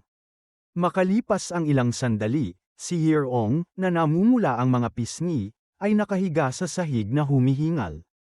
Matapos hipuin ni Paula si Yeong, humarap siya at hinipo ang kanyang sariling mga dibdib na may ngiti sa mukha. Ang sarap, matagal ko nang gustong subukan ito, pero hindi ko inasahan na ganito kalaki si Yeong. Ang pakiramdam ng paghawak ay maganda, nakita ang kanyang ekspresyon, hindi naglakas loob si Jing Yang na sabihin ito ng malakas. Ngunit iniisip lamang sa kanyang puso, para kanino pa ako magyayabang? Hindi naman ako hindi pa nahahawakan ito. Ipinagpaliban ang mga iniisip na iyon, matapos makatanggap ng mensahe, seryoso siyang nagsalita, lahat, ipunin ang mga gamit ninyo at magtago muna. Nang lumapit si Paula sa kanya na may pagkalito, tinanong niya, anong nangyari, bakit tayo magtatago? Medyo nagkunot ang kanyang noo, kakatanggap ko lang ng balita na may gustong pumunta rito para maghanap ng kamatayan. Sandali lang, sa labas ng bahay tahimik pa rin ngunit, bigla na lang may lumitaw na kotse. 3 tao ang bumaba na may mga nagmamadaling ekspresyon, ang nangunguna ay nagsalita at nagutos, kumilos kayo ng mabilis, huwag bigyan ng pagkakataon ang batang iyon na makapag-react. Pagpasok sa loob, isang tao ang sumipa sa pinto, gamit ang isang bat. Sa kanyang kamay 3 tao ang lumitaw na parang mga superhero na may hawak na mga bat na nakatutok ng diretso kay Jing Yang. Ang nangunguna ay nagpakilala sa ngalan ng grupo kami, ang Department XX may nag-akusa sa iyo, na nagtatago ng mga ipinagbabawal na bagay. Narito, kailangan naming magsagawa ng paghahanap sa iyong bahay. Umaasa kaming makikipagtulungan ka sa aming mga aksyon. Si Jing Yang ay nagkunot noo, nalilito. Departamento XX, ngayon, kapag nagsasagawa ng opisyal na tungkulin, hindi ka nagbigay ng mga dokumento. Akala mo ba ay tanga ako? Nang walang pag-aalinlangan, tumayo siya, nagmumuni-muni. Hindi pagbigay ng mga dokumento, isang search warrant, direktang pagbabasag ng pinto at pagpasok. Alam mo ba kung ilang taon ang multa mo dahil sa ilegal na pagpasok sa isang pribadong tahanan? Nang marinig yon ng superhero, sumigaw siya ng malakas, tama na ang pag-aaksaya ng salita, urgent ang aming aksyon. Wala kayong search warrant ngayon, nakagawa na kayo ng krimen ng paghadlang sa mga tao, sa kanilang opisyal na tungkulin. Kung hindi dahil sa nakikita kayong nakaupo dito ng tahimik, nahuli na sana namin kayo. Iniisip niya sa sarili, si Xu Zhengyang na ito ay isang tinik, malamang na hindi siya madaling pakisamahan. Kailangan naming kumilos ng mabilis at manalo ng mabilis. Naisip na inutusan niya ang 2 tao sa likod niya, kayong 2, pumasok kayo at tingnan kung may mga kainahinalang bagay. Itinataas ang kamay upang pigilan sila. Sumigaw si Jing Yang ng galit na, walang search warrant, walang arrest warrant, maglakas loob kayong pumasok sa bahay ko para maghanap, habang nagsasalita siya. hinawakan niya ang ulo ng commander at pinadapa ito sa lupa. Kung maglakas loob kang gumalaw, babalian ko ang iyong mga braso at binti. Kung lumabas ito rin ay self-defense. Ang kanyang mga aksyon ay nagpaligalig sa natitirang dalawang tao. Ang isa na nakatayo sa likod niya ay nagsalita ng may pag-aalala. Boses, maglakas loob kang sumugod sa isang pulis, arestado ka. Agad na tinawagan ng lider ang organisasyon para humingi ng suporta. Humihingi ng tulong dahil ang target ay umaatake sa pulis. Tumingin siya sa dalawang tao, nananatili pa rin siyang kalmado kahit na itinaas ang sulok ng kanyang bibig sa isang masamang ngiti. Kaagad pagkatapos, 3 nakabihis na pulis ang pumasok, nakatutok ang mga baril sa dalawang tao at sumigaw, "Huwag gumalaw." Isang tao ang nagtanong sa kalituhan, "Bakit mo ako tinutok ang baril?" Siya ang umaatake sa pulis. Nagsimula siyang magpawis. Ang kanyang isipan ay puno ng pagdududa, ano bang problema sa mga taong ito? Ayon sa plano, hindi ba dapat nila arestuhin si Su Zhengyang ng sabay-sabay? Si Xiao ay nagbago ng anyo sa pagdududa, bakit kayo nandito?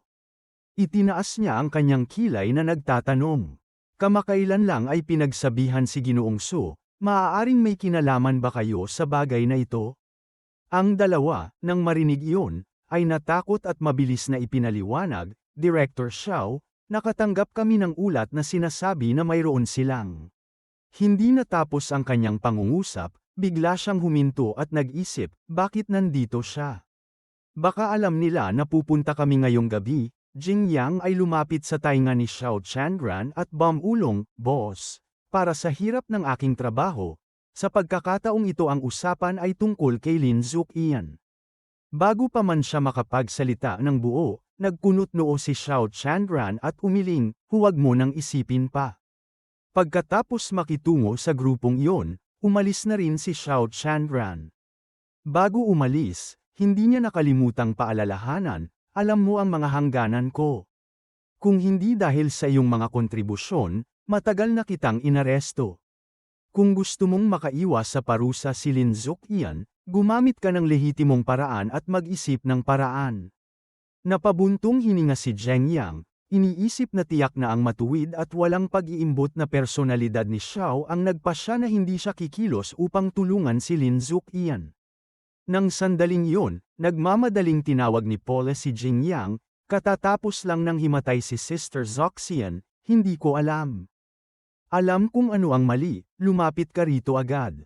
Pagkalipas ng ilang sandali, nang dumating sa lugar kung saan ginagamot si Lin Zuqian, nag-aalala na tinanong ni Jing Yang, "Doktor, gaano pa katagal ang natitira sa kanya?" Ang doktor ay sumagot, ang boses ay lumalim, 6 hanggang 7 buwan, kung may mangyari, maaaring mabawasan pa ang oras. Lumiko si Chen Shane upang magmungkahi, "Mr. Xu, pag-aari natin ang ospital na ito, walang dahilan para matakot na madiskubre ng pulisya. Paano kung hayaan nating manatili si Ms. Lin dito sa panahong ito?"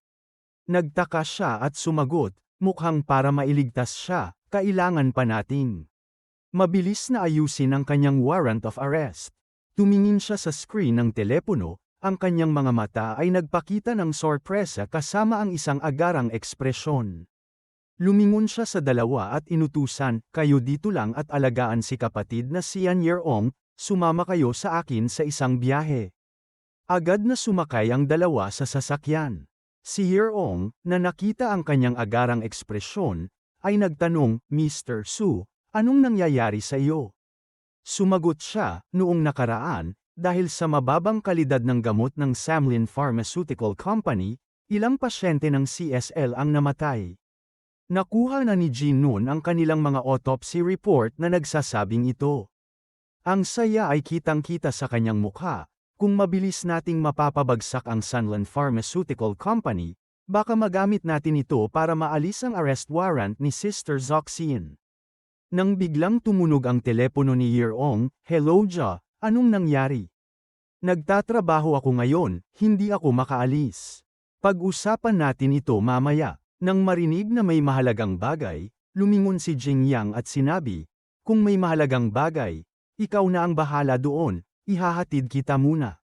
Si Hyeong malumanay na sumagot, wala lang, isang kaibigan ko noong bata pa ako ang dumating sa Sanday City dahil din sa usapin ni Sister Zoxian. Ngayon, nagtatag sila ng isang asosasyon para protektahan ang magical girl na nagsasalita para kay Sister Zaku Ian. Bago pa man nalantad ang pagkakakilanlan ni Sister Zoxian, tumakbo na ang mga tao ng asosasyong ito patungong Sanday City. Hindi ko alam kung ano ang gusto nilang gawin. Nang marinig yon ni Jing Aiyang, hindi nakalimutang ipaalala, kung kaibigan mo siya noong bata ka pa, dadalhin kita roon muna. Pero kung kailangan nila ang tulong mo, kailangan mong magbayad. Pansin sa mga limitasyon, may mga bagay na kailangang ipakita ngunit may mga bagay din na kailangang iwasan. Yeong ay mahinang tumango, sige, naiintindihan ko. Ilang sandali pa, sa harap ng isang gusali, narinig ang boses ni Zhao, Yeong, talagang makakapunta ka. Salamat ng marami. Fanja, kaibigan ni Shaolin mula pagkabata, nang makita ang kanyang kaibigan ay masayang nagsalita. Kakatapos lang naming dumating sa Sanday City, maraming bagay na hindi namin alam ng malinaw. Plano naming tanungin ka kung makakapunta ka para tulungan kami. Siguradong makakapagligtas kami sa Magical Girl. Pribado, umupo si Jing Yang sa kotse habang nag-iisip, bagaman ang mga ganitong kusang loob na organisasyon ay hindi kalakihan sa pangkaraniwan, maaari pa rin silang makalikha ng ilang pampublikong opinyon. Bahagyang ngumiti siya kung makakabuo sila ng isang sukat, baka talagang makatulong sila kay Ate Zook Ian. Sa kanyang puso, may pagdududa siya kay Fanja ngunit ang tanong ay talagang nandito sila para tumulong. Sandali lamang, lumabas ang dalawa mula sa hotel at masayang ipinakilala ni Zhao si Yeong. Sila ay mga batikang miyembro ng aming organisasyon, sina Shaoli at Linli. Lahat kami ay nagmula sa iba't ibang rehiyon. Ito rin ang unang pagkakataon na nagkita kami. Si Zhao ay lumingon din upang ipakilala si Yeong sa dalawa pa. Ito ang aking kaibigan mula pagkabata at matalik na kaibigan, si Lin Yeong. Dati siyang customer manager sa Guaming Bank, pagkatapos noon alam na natin lahat, di ba? Pagkatapos magsalita ni Zhao, agad na lumapit si Lin upang makilala, si Miss Lin ay talagang maganda at mabait, narinig ko na tungkol sa iyo at sa dalawang may-ari ng It Lose Weight Restaurant, talagang hinahangaan ko kayong tatlo at umaasa akong susuportahan ninyo ang hakbang na ito. Si Yeong, nang marinig yon, ay nalito. Suporta sa anong aspeto, si Zhao ay lumapit sa kanya at bumulong. Si Yeong alam nating lahat na ikaw ang sekretarya ng may-ari ng restaurant na pangbawasan ng timbang. Ngayon na hinahanap ang mahiwagang babae, kailangan natin ng mga impluwensyal na tao tulad nito, upang matulungan siyang linisin ang kanyang pangalan. Sinabi ni Yeong, seryoso Xiao, kahit ano pa ang nagawa ng mahiwagang babae nilabag niya ang batas, hindi ito parang sino mang tatayo ang makakapag-ayos nito. Bukod dito, hindi ko maaring ipatayo ang aking boss laban sa batas. Bago ang kanyang medyo tapat na mga salita, nagulat si Zhao at sumigaw, bakit ka ganyan? Alam mo ba kung gaano na karaming nagawa ng Magical Girl para sa mga tao? Alam mo ba kung ilang tao ang nailigtas niya? Ngayon gusto lang naming hilingin sa iyong boss na tumayo at suportahan siya.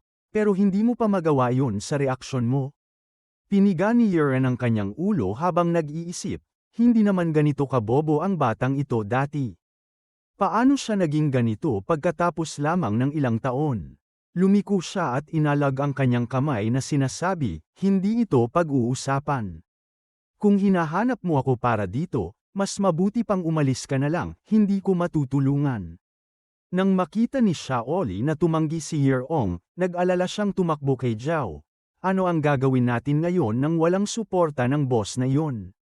Nang makita ni Zhao na naglalakad si Yeong patungo sa kotse, biglang napagtanto niya na ang lalaking nakaupo sa kotse ay siya. Agad siyang tumakbo. How, saan ka pupunta? Tanong ni Shaoli na naguguluhan. Nang makita ang ekspresyon ni Yeong, nagtanong si Jing Yang. Na may pag-aalala, mukhang hindi naging maganda ang pagkikita mo sa iyong kaibigan noong kabataan mo, hindi ba? Bumantong hininga si Yeong at sumagot, ilang taon na mula nang mak-contact niya ako. Bigla na lang siyang humihingi ng tulong sa akin, syempre hindi ako magiging masigasig sa kanya. Naisip niya sa sarili, ang bagay na hiningi ni Zhao kay Ginoong Su na tulungan, itatago ko muna ito. Just then, tumakbo si Zhao papalapit, binuksan ang pinto ng kotse, at tinutok ang kanyang mga mata kay Jingyang. Nagsalita siya ng may panghihikayat, sandali, ikaw ba ang may-ari ng restaurant para sa pagpapapayat? Maaari mo bang tulungan ang magical girl na linisin ang kanyang pangalan? Gusto naming humingi ng tulong sa iyo. Sana hindi lang para sa palabas ang iyong hero image sa internet. Lumingon siya kay Yeong at tinanong, ito ba ang usaping tinutukoy niya? Gusto mo akong hikayating tumulong, ngunit nahihiya siyang sumagot, pasensya na. Akala ni Zhao na madaling sumang-ayon si Jingyang pero sa iyong gulat, ibinuhos niya ang malamig na tubig kay Zhao. Upang masiyahan ang iyong pakiramdam ng katarungan, gusto mo akong hilahin sa tubig. Ginagawa mo ba ito dahil akala mo ikaw ang sentro ng universo? Naisip mo na ba kung ano ang magiging resulta para sa akin? Nang marinig yun, galit na sumagot si Zhao, sino bang tinatawag mong sentro ng universo? Alam mo ba kung gaano na karaming nagawa ng magical girl para sa mga tao? Kahit na palaging nakatago siya sa likod ng mga eksena, siya ay 1,000 beses na mas mabuti kaysa sa mga bayani na nagpapanggap lang. Mga tao tulad mo, hindi pinayagang makapagsalita pa ng masakit na salita, galit na sumigaw si Yeong, Fan Zhao, pwede bang tumigil ka? Zhao ay sandaling napatigil Lin Yeong ikaw. Nang mga sandaling iyon, lumapit si Linlei upang pigilan siya, Ginoong Shu, pasensya na. Medyo padalos-dalaw si Zhao pero wala siyang masamang intensyon. Kung ayaw mong magpakita, maiintindihan din namin, hindi ka namin pipilitin sa moral na aspeto sa ngayon. Ipinakita niya ang kanyang tusong mga mata at inilahad ang kanyang layunin, plano naming mag-organisa ng isang kaganapan upang magsalita sa lungsod ng Sanday, pero ngayon ay nahaharap kami sa problema sa kapital kaya, umaasa kaming makakatanggap ng suporta mula sa aspeto ng kapital. Sinabing lumingon siya at sinabi, si Zhao medyo bastos ka nag-sorry ka na sa kanila. Unang sinabi ni Zhao na narinig iyon, at malambing na nag-sorry ako, masyado akong emosyonal kanina. Hindi ko rin inaasahan na ayaw niyong ipakita ang mga mukha niyo, pasensya na. Nag-isip ako ng labis na nagalit si Yeong sa pag-iisip. Ano bang ibig sabihin ng tanga na ito akala ba niya hindi ko alam ang kanyang sarcastic na kahulugan? Si Lin ay nag-smile ng peke at nagdagdag pa ng mga salita talagang pasensya na hindi maganda ang mood ni Zhao ngayon. Bukod pa dito, meron din kaming higit sa 10 iba pang miyembro na paparating, ang mga gastos para sa pagkain at pamumuhay sa lungsod ay malaking halaga. Talagang kailangan namin ng tulong mula sa mga mayayamang tao tulad mo.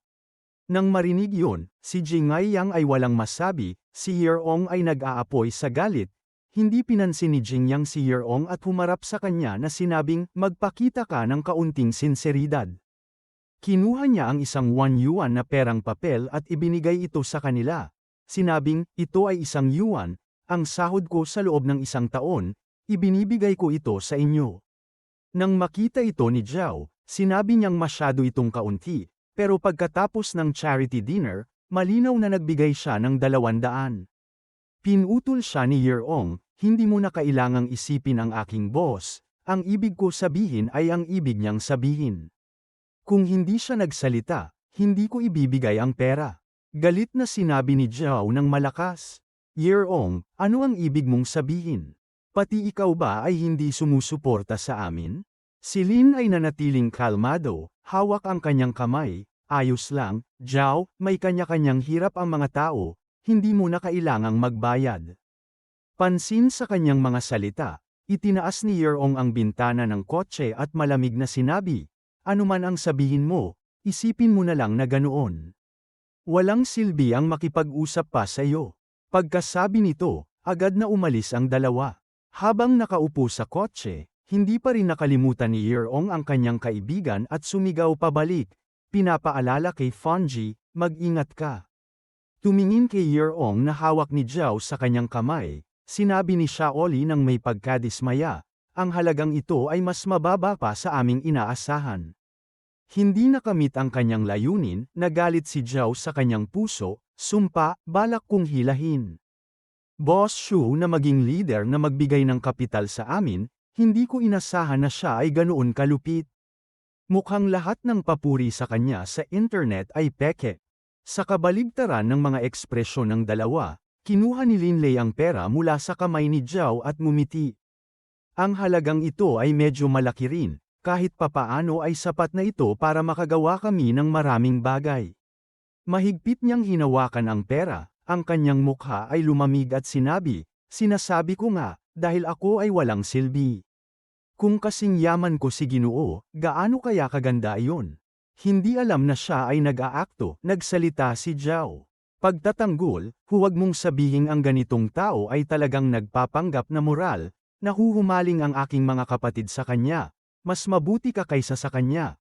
Kahit papaano mayroon kang makatarungang puso, mas mabuti ka kaysa sa kanya, mas malinis ka kaysa sa kanya. Idinagdag din ni Shaoli sa tabi niya, Ginoong Lilei, kailangan ng isang lalaki na manguna sa kaganapang ito. Kunin mo lang ang perang ito. Lahat ay aayusin mo, makikinig kami sa iyo. Nang marinig yun ni Lilei, umiwas siya ng mukha, nagpapanggap na nag-aabot ng kamay upang panasan ang mga luha. Salamat sa pagtitiwala sa akin. Pinuri siya ni Shaoli na nakatayo sa likod. Ang mga ulap Ginoong Lilei, subukan mo ang iyong makakaya, naniniwala kami sa iyo. Ang kaganapang ito ay nakasalalay sa iyo, hindi nakita ng mga batang babae ng Tanoive, ang kanyang masamang ekspresyon. Sa sandaling ito, si Lilei sa ibabaw ay tila mabait. Ngunit sa kanyang puso siya, ay nagmumura sa sarili niya sa isip, shit. Ang matandang ito ay nagtatrabaho ng buong araw, para kumita ng kaunting pera, mukhang kailangan kong mag-isip ng paraan. Lumingon kay Jinyang ang dalawa ay patuloy na nagmamaneho sa kalsada. Nang makita ang malungkot na mukha ni Yeong, siya ay nagsalita at nagtanong, anong nangyari? Patuloy na inis sa kanyang kaibigan sa pagkabata. Si Yeong ay galit na sumagot, syempre. Hindi ko inasahan na pagkatapos ng ilang taon na hindi ko siya nakita. Ang kanyang isipan ay bumalik sa dati, ang kanyang galit ay tumataas, sabi niya ng malakas, kung alam ko na pupunta siya para humingi ng pera sa akin, hindi ko na sana sila pinansin. Ngayon, naaalala ko ang mga salitang sinabi niya kanina, naiirita ako at gusto kong punitin sila gamit ang aking sariling mga kamay. Nang makita ang eksenang ito, pamilyar ito. Seryosong sinabi ni Jingyang, itigil mo ang iyong mga kapangyarihan, malapit ka nang ma-assimilate ni Polar. Sabay kuha niya ng isang jade na bote mula sa kanyang katawan at ibinigay ito sa kanya, kunin mo ito. Tinanggap lang ni Yeong ito. Hindi nakalimutang paalalahanan na mag-ingat at huwag mahulog ito. Nang makilala kung ano ang ibinigay niya sa kanya, bahagyang nahulaan ni Yeong na si Ginoong Shu ito, maaaring si Jingyang. Tumango siya, tama, ito ang gamot na iniinom ng UA Group. Ngunit magkaiba ang mga epekto. Siguradong nauunawaan mo kung bakit ngayon ko lang ito ibinibigay sa iyo. Nang sabihin ito, huminto siya at umubo. Sa madaling salita, matapos ang maingat na pag-iisip, ito ang aking desisyon. Nang maunawaan ang ibig niyang sabihin, nahihiyang sumagot si Yeong, naiintindihan ko. Hawak ang bote sa kanyang kamay, naisip niya sa sarili. Siguradong si Ginoong Shu ay nag-isip ng matagal, bago pumili ng bote ng gamot na bagay sa akin. Hindi ba't ito ay patunay na may puwang ako sa kanyang puso? Kung hindi, bakit siya mag-aaksaya ng ganong karaming oras? Si Jingyang ay ngumiti at ipinaliwanag, ang ganitong uri ng gamot ay maaaring magpahusay ng iyong kakayahan sa wika, marahil ito ay uri ng kakayahan na makapag-analisa kung ang kabilang partido ay nagsisinungaling o hindi. Ito ang unang uri ng gamot na ibinibigay ko sa iyo. Ngunit bago iyon, kailangan ko munang magtanong, pumapayag ka bang tanggapin ito? Bago pa siya makapagsalita, naubos na niya ang buong bote ng gamot, ang natira na lang ay kaunting laway na nakadikit pa sa bibig ng bote. Pagkatapos, dahan-dahan niyang ipinikit ang kanyang mga mata at agad na pumasok sa kaliwanagan. Nakita niyang mahimbing na natutulog si Jingyang sa tabi niya at bahagyang ngumiti. Ang batang ito ay patuloy na ngumiti habang natutulog, hindi ko alam kung anong magandang panaginip ang meron siya. Noong una, nag-aalala pa siya kung dapat bang maghanda ng gamot para kay Yeong, pero wala siyang angkop na gamot. Hindi niya inaasahan. Si Yeong ay nagalit ngunit nakatulong ito sa pag-upgrade ng sistema. Tumingin siya sa panel ng sistema at hindi mapigil ang maging masaya. Sa pagkakataong ito, hindi lamang ito kapaki-pakinabang para kay Yeong kundi pati na rin sa mga kasanayan ng PA may lugar na maaasahan ang mga ito. Inanunsyo ng sistema na natukoy na kailangan ng host na magtatag ng isang organisasyon para sa pamamahala ng sekretarya. Ang mga sumusunod na uri ng gamot para sa pamamahala ng sekretarya ay naisa aktibo, gamot para sa pamamahala ng sekretarya na may kasanayan sa wika, gamot para sa pamamahala ng sekretarya na may kasanayan sa operasyon ng negosyo. Gamot para sa pamamahala ng sekretarya na may kasanayan sa pamamahala ng liderato. Bukas na gamot para sa pamamahala ng sekretarya na may kasanayan sa pagluluto at nutrisyon. Habang binabasa ito, hinaplos niya ang kanyang baba na nag-iisip.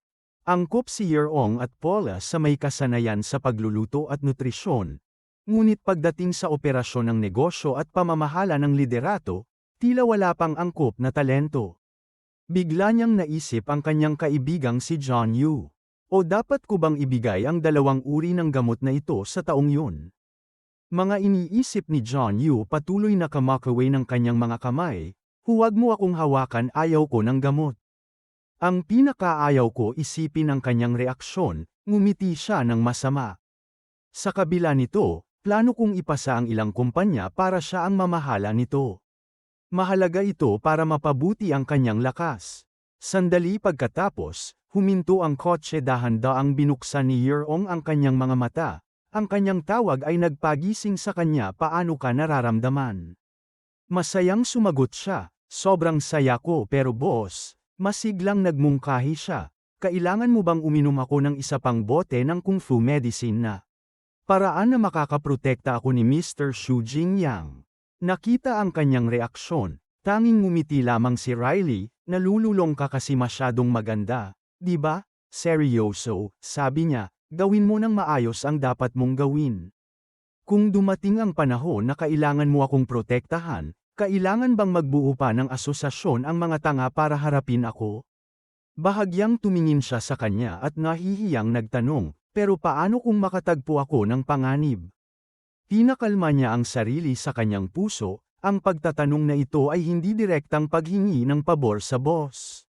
Sekretarya ako, hindi ba't medyo masyadong marami? Pinisil niya ang kanyang pisngi at sumagot, halos palagi kang nasa tabi ko. Ako ang nagpoprotekta sa iyo, saan ba nagmumula ang panganib? Plano mo bang magbakasyon ng matagal o plano mo bang umalis?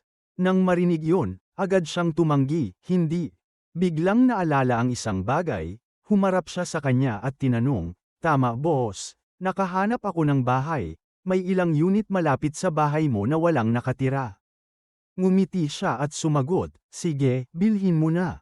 At inorganisa rin ni Kylie at Yuaoyu na manirahan sila malapit. Tapos na ang mga maliliit na bagay, oras na para gawin ang pangunahing trabaho sa hiking hotel. Inanunsyo ni Qin Shashen, Ginoong Su, kakausap lang ni Jin noon para ipaalam na kinumpirma ng forensic side ang autopsy na ibinigay namin. Ngayon ay naghahanda na si Xiao Chandran na makipagtulungan sa Pharmaceutical Management Agency, upang ayusin ang Sunland Pharmaceutical ayon sa mga legal na pamamaraan. Isang matigas na mukha ang nag-utos, mabuti, bantayan ang anunsyo mula sa itaas sa sandaling may anunsyo. Pagkasabi nito, itinaas niya ang sulok ng kanyang bibig at nagpatuloy, pagkatapos ay ikakalat natin ang mainit na balita sa ating mga kamay. Kinabukasan, kumalat ang mainit na balita sa lahat ng mga pahayagan. Ang bagyo ng peking gamot ng Samlin Pharmaceutical ay lalong lumalakas. Ang taong namamahala na si Lin Johnny ay naaresto sa kanyang opisina.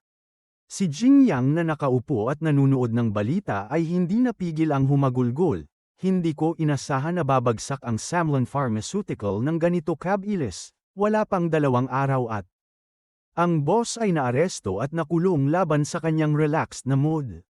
Si Chen Xiaxing na nasa tabi niya ay medyo nag-aalala. Si Ginoong Xu kahit na naaresto si Lin Jian, ang bagay na ito ay nasa estado pa rin ng lihim. Ngayon maliban sa atin, walang media na nag-anunsyo tungkol dito, natatakot ako. Si Zheng Yang na may kalmadong ngiti na sumagot, masyadong sensitibo ang bagay na ito, tiyak na walang ibang media ang magtatangkang magsalita ng walang pag-iingat hindi pa tayo humingi ng instruksyon. At inianunsyo na natin ang balitang ito ng may ingay. Tiyak na napansin tayo ng gobyerno, di ba? Si Chen Xiaoshan ay bumantong hininga.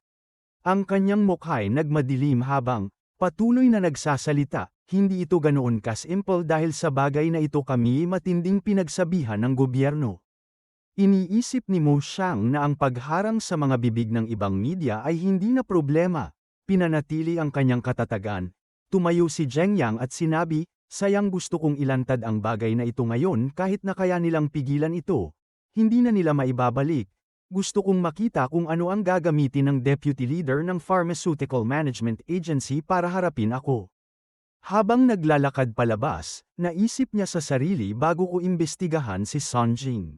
Background, hindi ko inasahan na ang kanyang relasyon ay hindi pa umabot sa antas ng lalawigan. Ngayon na umabot na sa puntong ito, tiyak na ang taong sumusuporta sa kanya ay hindi magiging pabaya. Dahil sa kanya, ayon sa kasalukuyang sitwasyon, marahil si Sun Jing ay malapit nang gumawa ng huling sugal na pumihil sa kanyang pag-iisip. Isang pulis ang biglang lumapit na tinatawag ang si Xu Jingyang. Itinaas niya ang isang warrant ng pag-aresto at sinabi, seryoso, pinaghihinalaan naming ikaw ay kasangkot sa isang kaso ng paglabag sa batas tungkol sa seguridad at kaayusan.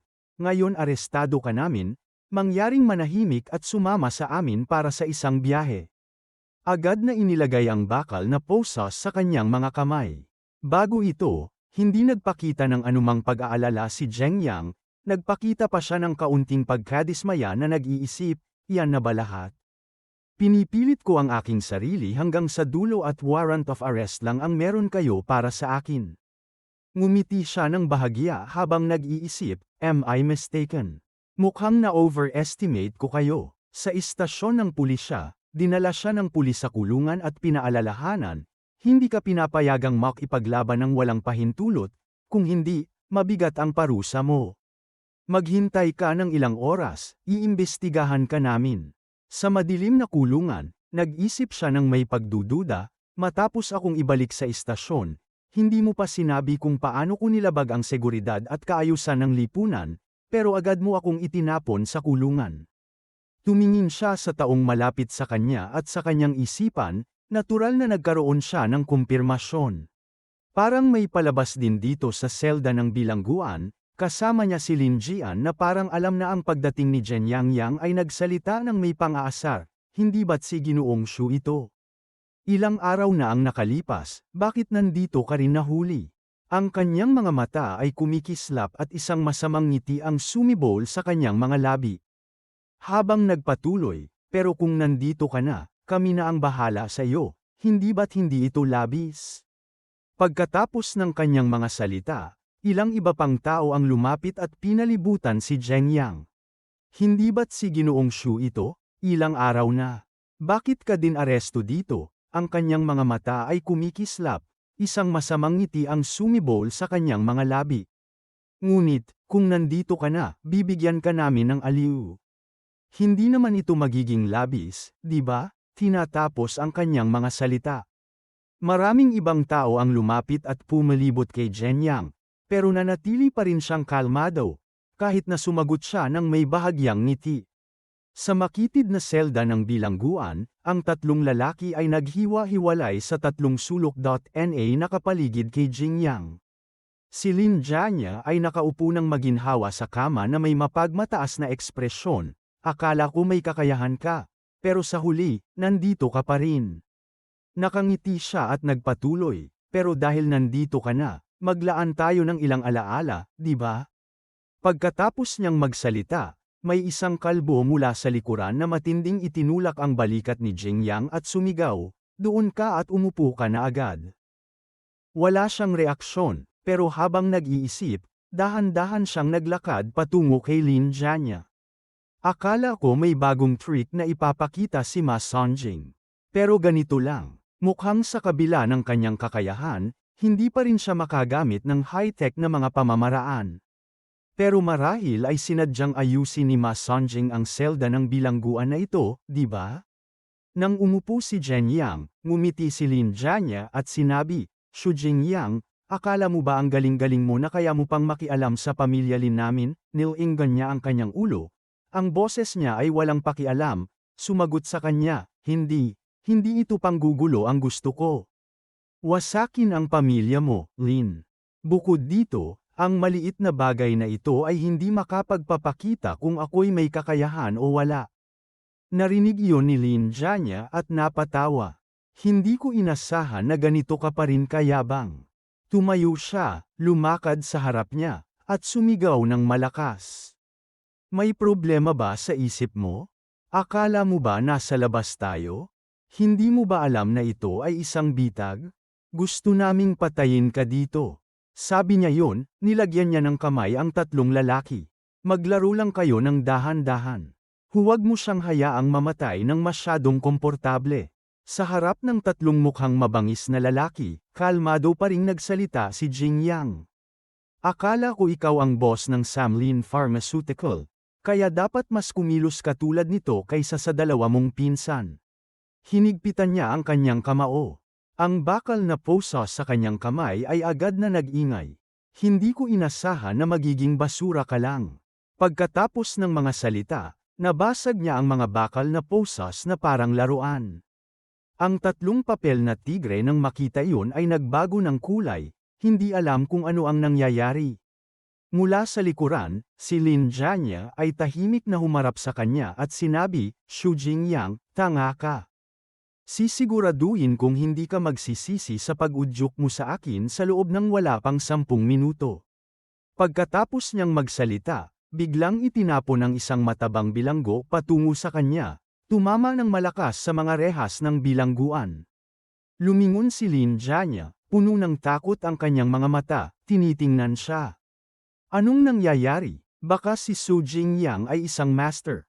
Sa kabila, madaling nalampasan ni Jingyang ang tatlong lalaki. Hinawakan niya ang isang lalaki sa ulo, itinapon ito patungo kay Lin Jianya, at malamig na sinabi, "Iyan lang ba? Ito ang mga taong nahanap mo para patayin ako? Isang grupo ng walang silbing basura." Tumingin si Jingyang sa kanya, ang kanyang mga mata ay kumikislap ng malamig na liwanag, nagpatuloy siya. "Ngayon, ikaw na." Ang eksena ay lumipat sa hiking hotel sa isang espesyal na takbo. 5 tao, sina Qin Ho, Hai, Tung Ying, Dong Chonjing, Xia Chihao, at Qin Chashen ay nakaupo at nag-uusap sa isa't isa. Nagsalita si Tung Ying ng may kaba. "Nag-aalala pa rin ako na magdudulot ng gulo ang kabilang panig." Pinakalma ni Shen O Hai, "Huwag mag-alala. Nakita mo na rin ang lakas ni Ginoong Xu. Hindi nila madaling makakamit ang kanilang layunin." Nakita ang nag-aalalang ekspresyon ni Tung Ying, nagsalita si Xia Chia. "Pero paano kung maglaro sila ng maruruming trick?" Hinaplos ni Dong Xing ang kanyang baba ng mapag-isip. "Kailangan ba nating ipaalam kay Changing ito?" Si Shen Shane na may kalmadong tinig ay nagsabi, "Alam na niya ito. Pero gagamitin din niya ang bagay na ito para atakihin ang ibang pangkat." Lumingon si Chen Shane upang paalalahanan, "Kalma lang. Inaasahan na ni Ginoong Xu ang sitwasyong ito at nakagawa na siya ng tamang mga hakbang. Ngayon, kung makikialam tayo, baka masira natin ang kanyang plano." Hindi pa rin tumigil si Tung Ying sa pag-aalala at muling nagtanong, "Uupo na lang ba tayo dito at wala tayong gagawin?" Sagot ni Chen Chashing nang may kumpiyansa, "Nagtitiwala ako kay Ginoong Xu sa isa pang pag-unlad sa upang magbawas ng timbang sa restoran." Sa mga sandaling iyon, may isang taong galit na ibinagsak ang tasa sa mesa at sumigaw, "Nakakainis ang mga haliparot na ito."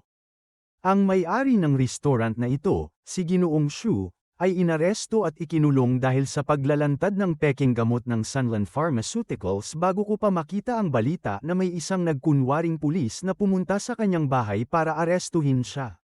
Ang babaeng katabi niya na narinig iyon ay galit na sumigaw, "Hindi pwede, hindi ba't ang mga nakatataas ang namamahala dito?" Ang babae sa katabing mesa ay umuburin at nagdagdag, "Kakalabas ko lang ng balita. Maraming nagawa si Jingyang para sa atin. Hindi tayo pwedeng umupo lang dito at walang gawin. Ngayon kailangan ko nang pumunta sa gobyerno para magreklamo. Kailangan ko silang pabalaykan at bigyan ng dahilan."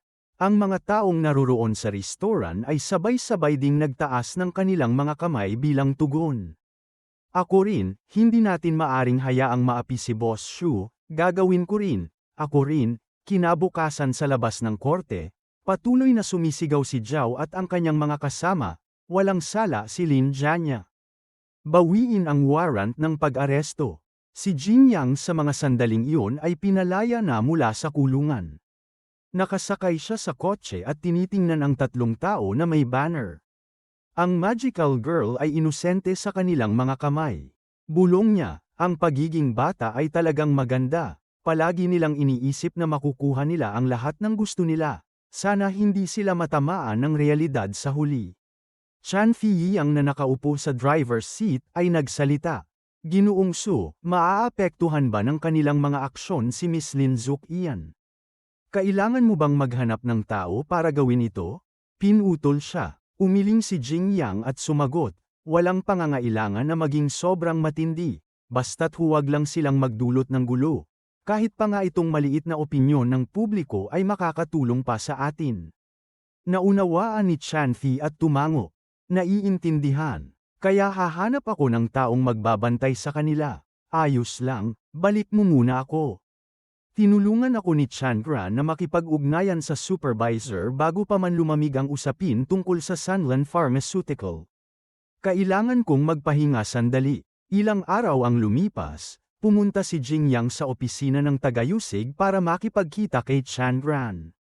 Ang taong katabi niya ay nagsalita, nagpakilala, "Kamusta, Ginoong Su? Ako ang kinatawang supervisor, Son Zhengfa. Masaya akong naimbitahan ninyo ako dito para sa isang talakayan, pero bago iyon, mayroon akong maliit na bagay na dapat asikasuhin."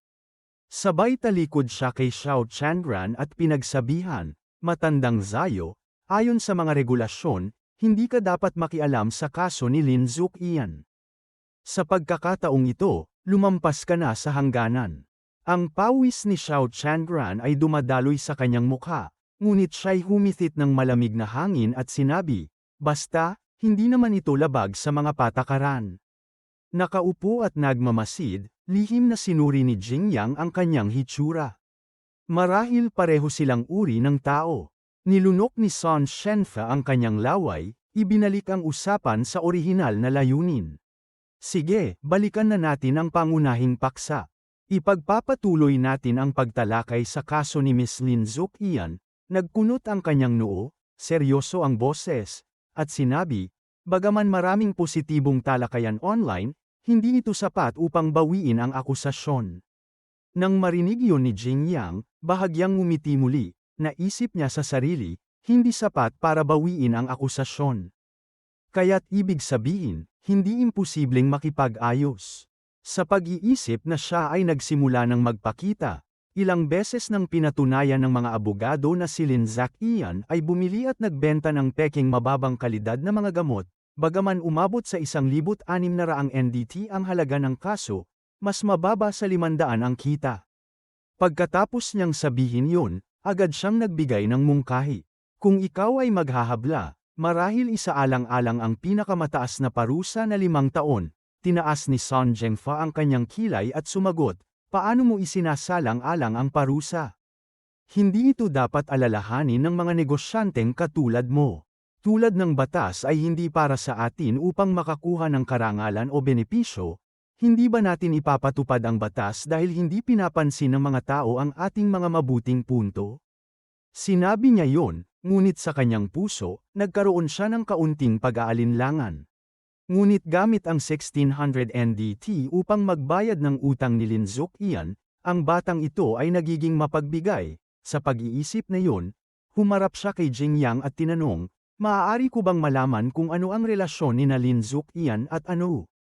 Tumayo si Jing Yang, ngumiti ng minsan, at tapat na sumagot, kami ay simpleng magkaibigan lamang. Nang marinig ang kanyang sagot, masayang iniabot ni Son Zhengfa ang kanyang kamay at sinabi, isang bagay na nakikinabang sa bansa at sa mga tao at hindi nawawalan ng kabutihan ng tao tulad nito. Wala kaming dahilan para tumanggi. Si Jing Yang ay ngumiti rin at iniabot ang kanyang kamay. Salamat, leader. Kasama ng 3 partido na nagkasundo, sinimulan din namin ang paunang plano upang ayusin ang mga account sa Songming at Sanlan Pharmaceutical. Sa pamamagitan ng mahigpit na investigasyon, isinagawa ng Departamento ng Pamamahala ng Parmasya ang malawakang pagsasaayos at reforma. Maraming tao ang na-demote, tinanggal, at sinubaybayan, kabilang si Ma Songming. Bagaman hindi namin nakita si Ma Songming na pinatay, marami na siyang kaaway. Pagkatapos, natural na mahahanap siya ng gulo. Tungkol naman sa Sanlan Pharmaceutical, dahil sa napakalupit na mga bagay na ginawa nila, masasabi na sila ay tuluyan ng nawasak.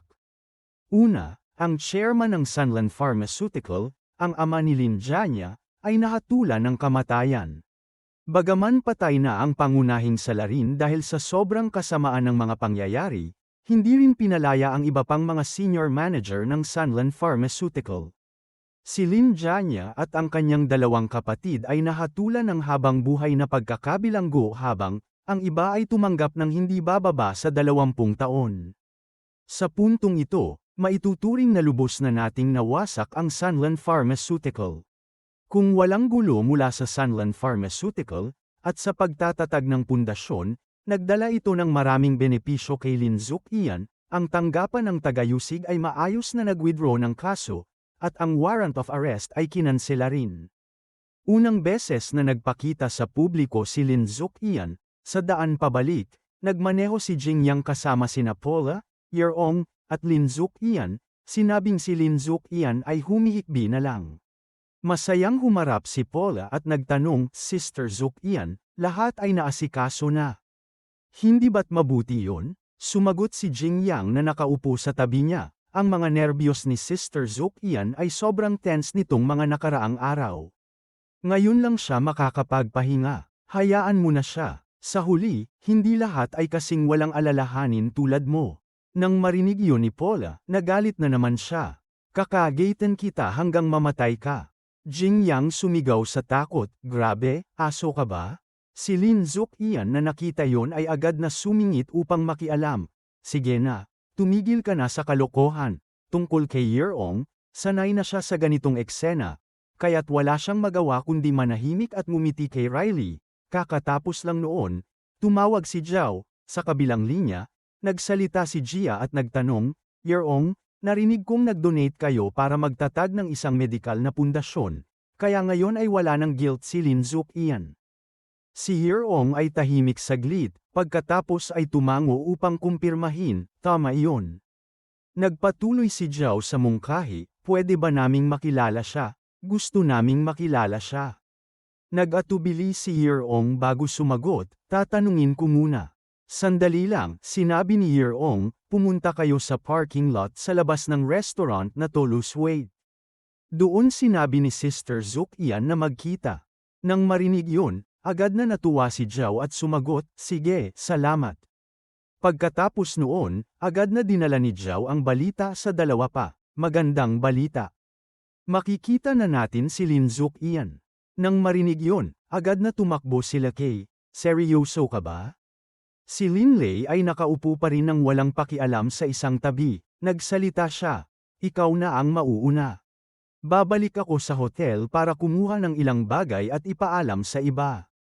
Masayang tumango si Zhao. Sige na nga, doon sa parking lot sa labas ng restaurant. Sige, pwede na kayong pumunta. Sa isang peking ngiti, sumagot si Lin, alam ko. Kayo na ang mauna. Nandyan na kami agad. Pinapanood ang 2 babae na unti-unting umaalis. Isang mapanlikhang ekspresyon ang agad na lumitaw sa mukha ni Lin. Sa kanyang isipan, tila nagka-calculate siya ng isang bagay.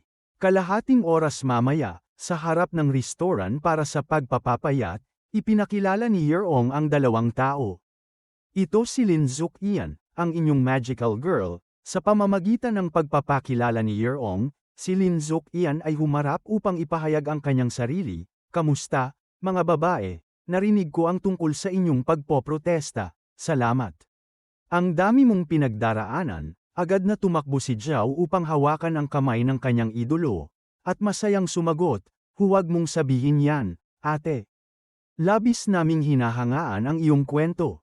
Suportado ka namin mula sa kaibuturan ng aming mga puso. Nang marinig yun ni Lin Zuk-ian, ngumiti rin siya at nagpasalamat.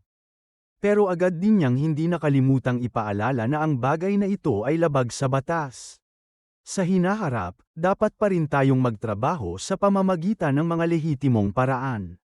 Sa sandaling ito, biglang sumingit si Yeong, mayroon pa bang mga tao mula sa inyong panig na gustong dumating? Ang kalusugan ni Sister Zuk-ian ay hindi maganda, hindi siya makapaghintay ng matagal. Si Zhao na hindi masaya ay lumingon at sinabi, si Linlei ay bumalik upang ipaalam sa iba. Darating sila mamaya. Gustong makilala ni Linlei si Lin Zuk-ian, humarap si Zhao upang mangumbinsi, Sister Zuk-ian, sandali lang po. Malapit na ang taong nagplano ng aktibidad na ito para sa atin, bagaman hindi siya mayaman, matalino siya, may mabuting puso, at may diwa ng katarungan, bukod dito, siya'y labis na may mabuting puso. Sakto na sakto siya para sa'yo, ate. Dapat mong hintayin siyang dumating at makilala ka. Nang marinig ang mga salitang iyon, agad na lumingon si Paula, na nakaupo sa sasakyan, kay Jingyang at nagbiro. Sinasabi nilang siya ang perpektong kapareha para kay Sister Zuk-ian, wala kang pakialam at nakatutok ka sa cellphone mo. Nang makatanggap ng balita, agad siyang lumingon pabalik upang paalalahanan na magpakatutok sa oras. Nakatanggap ako ng balita na may mga reporter na darating dito, paliwanag niya. Ngayon, kung si kapatid na Zuk-ian ay makukuhanan ng video o litrato, magkakaroon ng kaunting gulo. Mula sa nakaraang pagpupulong, may masamang impresyon si Zhao kay Jingyang, kaya, nang sinabi niya yon, hindi siya masaya na lumingon at nagtanong, anong problema? Natatakot ka bang makilala si Lin? Ang tanga na ito ay may galit pa rin at nag-iisip sa kanyang puso. Itong Su Jingyang ay tiyak na hindi niya sinabi sa amin ang katotohanan noon, dahil gusto niyang itaboy kami upang magkaroon siya ng pagkakataon na isakatuparan ang kanyang hindi tamang intensyon kay Ate Zuk-ian. Paano niya nagagastos ang ganitong kalaking halaga para sa kanya? Dapat kong ipaalala kay kapatid na Zuk-ian na hindi niya dapat pahintulutan na magtagumpay ang bastardo na ito. Naisip yun, agad siyang lumingon kay Lin Zuk-ian upang magbigay ng payo. Sister Zuk-ian, kahit na tinulungan kanyang ayusin ang bagay na ito, kailangan mong mag-ingat sa mga tao, may mga tao na may layunin sa kanilang ginagawa, huwag lang tingnan ang pera.